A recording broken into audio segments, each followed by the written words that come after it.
is our Tracer 20 bar feeder. It's 3 millimeter to 20 millimeter capacity for bar capacity, 12-foot bar load in the unit itself.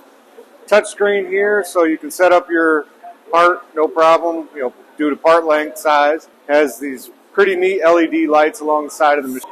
What these LED lights represent is the end of your bar, so if you're looking from across your factory, you can see exactly how much bar you actually have working left till it changes bar again. When it's loading a bar, it actually reverses and shows how much of the channel is empty.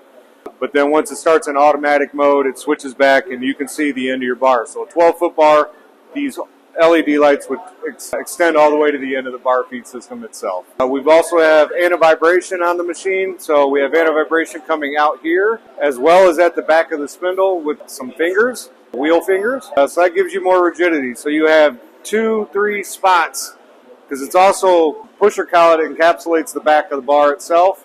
So it's constantly spinning with the bar at the pusher, the end of the bar it's supported, and then going into the spindle it's supported as well.